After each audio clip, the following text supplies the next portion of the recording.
प्यारे हरियाणा वासियों, भाइयों बहनों, आदरणीय बुजुर्गों, नौजवान साथियों और प्यारे बच्चों, आज 78वें स्वतंत्रता दिवस पर मैं आपको हार्दिक बधाई एवं शुभकामनाएं देता हूं।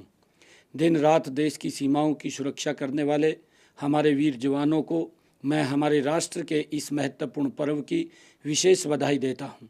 आज़ादी का यह पर्व जन जन का पर्व है, हर मन का पर्व है, हर भारतीय के लिए गर्व है और गौरव का दिन है। आज हर साल की तरह हर घर तिरंगा अभियान से पूरा देश देशभक्ति के रंग में रंगा है। हर घर, गली, मुंडेर और हर मोहल्ले में तिरंगा फहरा रहा है। यह पवित्र दिन आज़ादी के मतवालों के महान बलिदानों को याद करने का दिन है। मैं हमारी आज़ादी के लिए मर मिटने वाले ज्ञात अज्ञात शहीदों को सभी हरियाणा वासियों की ओर से भावभीनी श्रद्धांजलि अर्पित करता हूँ। साथ ही महान स्वतंत्रता सेनानियों के प्रति कृतज्ञता व्यक्त करता हूँ। भाई और बहनों, हम सब के लिए यह गर्व की बात है कि स्वतंत्रता आंदोलन में हरियाणा वासियों ने अग्रणी भूमिका निभाई थी। सन 1857 की क्रांति तो अम्बाला छावनी से शुरू हुई थी। नई पीढ़ियों को प्रेरित करने के लिए अम्बाला छावनी में 538 करोड़ रुपए की लागत से स्वतंत्रता संग्राम स्मारक का निर्माण अंतिम चरण में है।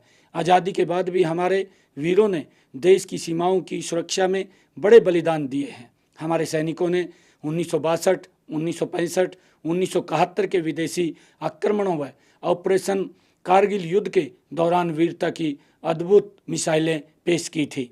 हमारा परम कर्तव्य है कि हम मातृभूमि के लिए जान न्यौछावर करने वाले शहीदों के परिवारों व उनके आश्रितों का संबल बने। इसलिए हरियाणा सरकार ने गत जुलाई माह में स्वतंत्रता सेनानियों व उनकी विधवाओं की पेंशन बढ़ाकर 40,000 रुपये मासिक की है। हमने युद्ध में शहीद सैनिकों के परिवार के लिए अनुग्रह राशि बढ़ाकर 1 करोड़ रुपये की है व उनके 415 आश्रितों को सरकारी नौकरियां दी हैं। हमने अग्निवीरों को हरियाणा सरकार की सीधी भर्तियों में 10% आरक्षण देने का निर्णय भी लिया है। प्रिय हरियाणा वासियों, माननीय प्रधानमंत्री श्री नरेंद्र मोदी जी ने अभी 1 जुलाई 2024 को ही हमें अंग्रेजों के समय से चले आ रहे गुलामी के प्रतीक 3 कानूनों से आज़ादी दिलाई है। भारतीय न्याय संहिता, भारतीय नागरिक सुरक्षा संहिता और भारतीय साक्ष्य अधिनियम लागू होने से लोगों को जल्द न्याय मिलने और कोर्ट कचहरी के चक्कर काटने से मुक्ति मिलनी शुरू हो गई है। माननीय प्रधानमंत्री जी के इन साहसिक निर्णयों पर अपनी सहमति की मोहर लगाते हुए देशवासियों ने उन्हें तीसरी बार जनसेवा का दायित्व सौंपा है। ऐसा वर्ष 1962 के बाद पहली बार हुआ है। भाइयों बहनों, माननीय प्रधानमंत्री जी के ओजस्वी नेतृत्व में वैभवशाली, गौरवशाली और शक्तिशाली भारत का उदय हुआ है। आज हम अपनी उन्नत प्रौद्योगिकी और प्रतिभा के बल पर न केवल मिसाइलें बना रहे हैं, बल्कि सूर्ययान, चंद्रयान और मंगलयान जैसे मिशन सफलतापूर्वक चला रहे हैं। चांद के दक्षिणी ध्रुव पर चंद्रयान 3 को सफलतापूर्वक उतारने वाला भारत दुनिया का पहला देश बना है। हमारा यान आदित्य L1 सूर्य की कक्षा में स्थापित होकर सूर्य का अध्ययन कर रहा है। इससे हर भारतवासी गौरवान्वित है। प्रिय हरियाणा वासियों, देश की इस प्रगति में हरियाणा वासियों का भी महत्वपूर्ण योगदान रहा है। केंद्रीय खाद्यान्न भंडार में योगदान देने में हरियाणा का दूसरा स्थान है। देश की सड़कों पर दौड़ने वाली हर दूसरी कार हरियाणा में बनती है। हरियाणा देश के 52% ट्रैक्टरों का निर्माण होता है।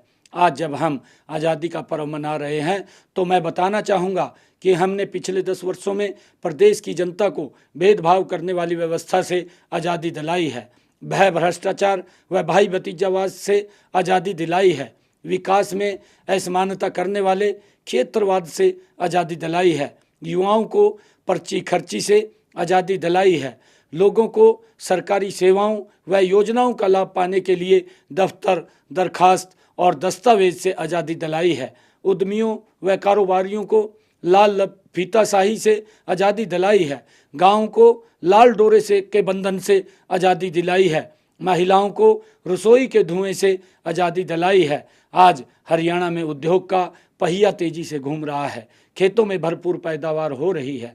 महिलाएं सशक्त हुई हैं। अनुसूचित जातियों व पिछड़े वर्गों का सामाजिक, आर्थिक व शैक्षणिक उत्थान हुआ है। मजदूरों के जीवन में खुशहाली आई है। प्रदेश में 4 लेन और 6 लेन के हाईवे का जाल बिछा है। यातायात को और सुगम बनाने के लिए जगह जगह बाईपास व फ्लाईओवर तथा रेलवे ओवरब्रिज और अंडर ब्रिज बने हैं। गरीब से गरीब व्यक्ति को मुफ्त में चिकित्सा सुविधाएं मिल रही हैं। उच्च कोटि के शिक्षण संस्थान खुले हैं। आज हरियाणा में हुए विकास की देश विदेश में चर्चा हो रही है। हमने सामाजिक न्याय से संपूर्ण विकास की अवधारणा पर चलते हुए अनेक ऐसी योजनाएं चलाई हैं जिनसे विकास के लाभ गरीब से गरीब व्यक्ति तक पहुंच रहे हैं। अब जाति प्रमाण पत्र से लेकर पीले राशन कार्ड तक और चिरायु कार्ड से लेकर हर तरह की पेंशन आदि ऑनलाइन ही घर बैठे मिल रही है। हरियाणा देश का पहला राज्य है जिसने आयुष्मान भारत चिरायु योजना के तहत अपने हर नागरिक को स्वास्थ्य सुरक्षा प्रदान की है। सबको स्वस्थ रखने की दिशा में एक अन्य पहल निरोगी हरियाणा योजना में 3 करोड़ 71 लाख से अधिक गरीबों के स्वास्थ्य की जांच मुफ्त की गई है। प्रधानमंत्री गरीब कल्याण अन्न योजना के तहत अब 48 लाख परिवारों को मुफ्त राशन मिल रहा है। हमारी हैप्पी योजना से हर गरीब को हरियाणा रोडवेज की बसों में सालाना 1000 किलोमीटर तक मुफ्त यात्रा का लाभ मिल रहा है। गरीब परिवारों के बुजुर्गों को तीर्थ यात्रा करने के लिए मुख्यमंत्री तीर्थ दर्शन यात्रा योजना चलाई हुई है। इसमें बुजुर्गों को तीर्थ यात्रा के लिए सरकार के खर्चे पर ले जाया जाता है। प्रधानमंत्री सूर्य घर मुफ्त बिजली योजना के तहत सोलर सिस्टम लगवाने के लिए सरकार 1 लाख रुपए की सब्सिडी देती है।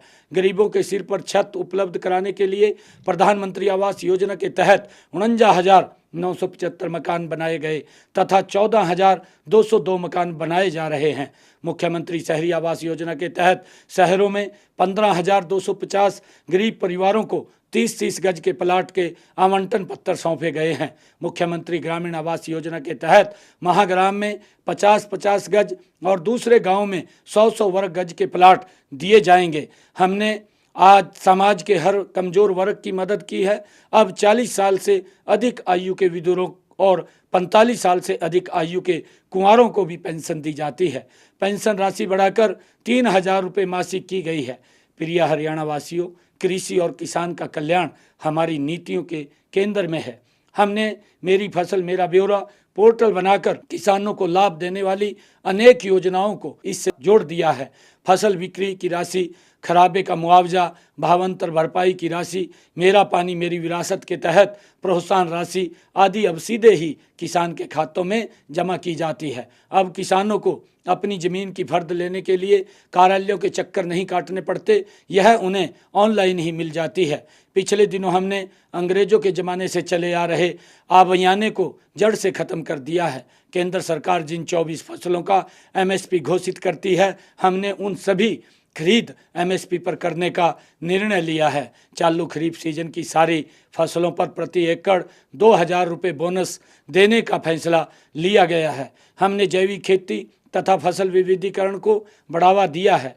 इसके अलावा हम कृषि क्षेत्र में ड्रोन जैसी नई तकनीकें भी शामिल कर रहे हैं। भाइयों बहनों, उद्योग हमारी अर्थव्यवस्था का मूल आधार है। हमने हरियाणा के औद्योगिक विकास को गति देने के लिए उद्योगों की स्थापना में अड़चन पैदा करने वाले अनेक नियमों और प्रक्रियाओं को खत्म कर दिया है। आज हरियाणा देश विदेश के निवेशकों की पहली पसंद बन गया है। गत 10 वर्षों में प्रदेश में 6,71,524 सूक्ष्म, लघु व मध्यम उद्योग लगे हैं तथा इनमें 34 लाख लोगों को रोजगार मिला है। हाल ही में हमने आड़तियों के लिए धान की आड़त को बढ़ाकर 55 रुपये प्रति क्विंटल करने का निर्णय लिया है। गेहूं में शॉर्टेज के कारण आड़तियों को पिछली रबी में हुए नुकसान की भरपाई के लिए 12 करोड़ रुपए का मुआवजा देने का निर्णय भी लिया गया है। भाइयों बहनों, मेरा मानना है कि हमारी सबसे बड़ी शक्ति युवा शक्ति है। खेलों में उनकी उपलब्धियों का जिक्र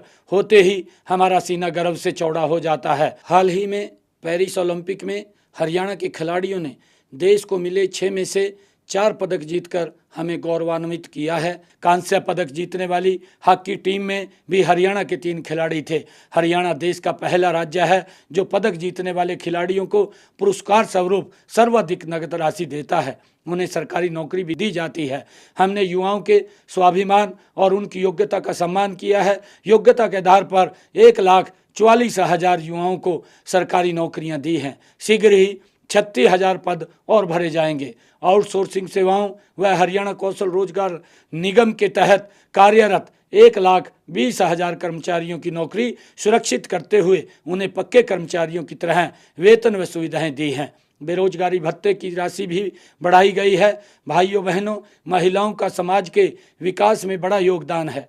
हमने बहन बेटियों को घर के पास ही शिक्षा की सुविधा देने के लिए 20 किलोमीटर के दायरे में एक कॉलेज स्थापित किया है। आज पोस्ट ग्रेजुएट तक लड़कियों को मुफ्त शिक्षा दी जा रही है। देश विदेश में उच्चतर शिक्षा के लिए 5,105 बेटियों को 20 करोड़ रुपए के शिक्षा ऋण दिए गए हैं। महिला सशक्तिकरण के लिए उन्हें रोजगार देना जरूरी है। इस दिशा में 1/3 राशन डिपो महिलाओं को देने का प्रावधान किया गया है। स्वयं रोजगार के लिए महिलाओं के 66,465 स्वयं सहायता समूहों का गठन भी किया गया है। इनकी रिवॉल्विंग फंड की राशि 20,000 रुपये से बढ़ाकर 30,000 रुपये की गई है। आप जानते हैं कि माननीय प्रधानमंत्री श्री नरेंद्र मोदी जी ने 3 करोड़ महिलाओं को लखपति दीदी बनाने का लक्ष्य रखा है। हम प्रथम चरण में 62,000 महिलाओं को लखपति दीदी बना रहे हैं। महिलाओं को धुआं रहित रसोई प्रदान करने के लिए प्रधानमंत्री उज्ज्वला योजना के तहत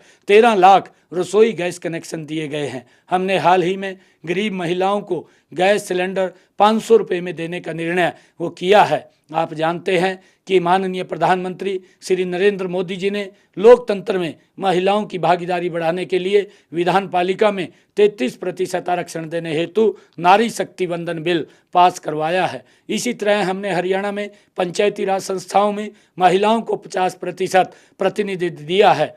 हम आज अपनी आंगनवाड़ी कार्यकर्ता व सहायिका बहनों को एक सौगात दे रहे हैं। मैं इन सभी बहनों को रक्षाबंधन के पर्व पर 1,111 रुपये की शगुन राशि देने की घोषणा करता हूं। आप सभी बहनों की रक्षा और सम्मान के लिए हमारी सरकार प्रतिबद्ध है। प्रिय हरियाणा वासियों, गांव के विकास में बिजली व इंटरनेट जैसी सुविधाओं का अहम योगदान है। इसलिए हम प्रदेश के 5,858 गाँवों में हमारा गांव जगमग गांव योजना में 24 घंटे बिजली तथा 6,000 से अधिक गाँव में ऑप्टिकल फाइबर केबल के इंटरनेट उपलब्ध करवा रहे हैं। हमने संपत्तियों के सालों चलने वाले विवादों को खत्म करने के लिए गांव को लाल डोरा मुक्त कर दिया है। विकास में तेजी लाने के लिए हमने ग्राम पंचायत की बिना टेंडर के काम करवाने की लिमिट बढ़ाकर 21 लाख रुपए की है। भाइयों बहनों, हमने शहरी स्थानीय निकायों की शक्तियों के विकेंद्रीकरण के लिए भी कई कदम उठाए हैं। नगर निकायों के क्षेत्र में आने वाले गांवों के भू मालिकों को स्वामित्व पत्र और मुख्यमंत्री शहरी स्वामित्व योजना के पात्र लोगों को रजिस्ट्री प्रदान की जा रही है। भाइयों बहनों, हमने हरियाणा एक हरियाणवी एक के भाव से प्रदेश के हर क्षेत्र का समान विकास किया है। आज का दिन अपने अंतर्मन में झांक कर यह विचार करने का दिन है कि हम स्वतंत्रता सेनानियों के सपनों को साकार करने में कहां तक सफल हुए हैं। आइए आज आज़ादी के पावन पर्व पर अमर शहीदों व स्वतंत्रता सेनानियों जैसी देशभक्ति, देश प्रेम, साहस व कर्तव्य निष्ठा को अपनाकर हर कीमत पर आज़ादी की रक्षा करने का प्रण लें। अंत में मैं एक बार फिर आप सबको 78वें स्वतंत्रता दिवस की हार्दिक बधाई एवं शुभकामनाएं देता हूं। मेरे साथ मिलकर बोलिए जय हिंद, जय हिंद, जय हिंद।